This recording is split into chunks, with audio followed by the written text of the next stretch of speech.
Tapos na ang bahay nila Melka at hindi niya mapigilang maluha nang makita ito.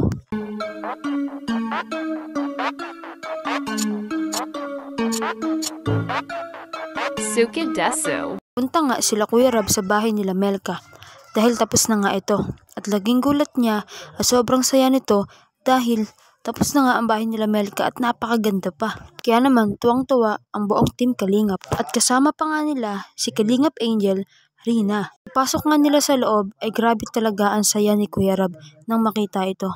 Simula sa balcony ng bahay, sa tile, sa dingding, sa kisame, sa bintana, syempre sa CR, sa kusina, at meron din silang ginawang higaan para kala Melka at double deck pa. Pagdating nga ni Melka galing sa eskwelahan ay piniringan muna ni Lolo ang kanyang mata. Syempre para surprise. At nang tanggalin na nga ni Lolo ang kanyang mga kamay sa mata ni Melka ay grabe. Nang makita ni Melka ang kanilang bagong bahay ay grabe, napaiyak talaga ito.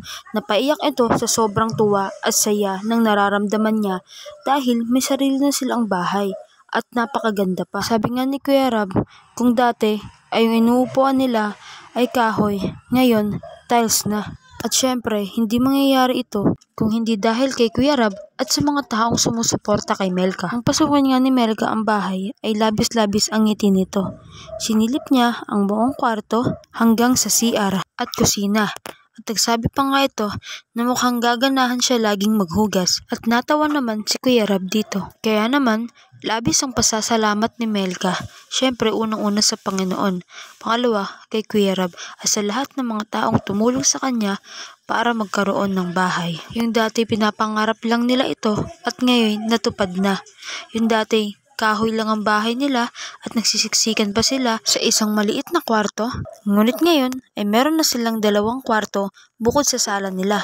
Kaya labis-labis talaga ang pasasalamat ni Melka kay Kuya Rab at sa lahat ng mga taong tumutulong sa kanya para magkaroon ng maganda, matibay at sarili nilang bahay. Maraming salamat po sa panonood at pakikinig.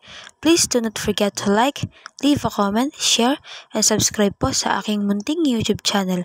Maraming salamat po sa mga nag-subscribe at magsasubscribe pa lang. God bless us all!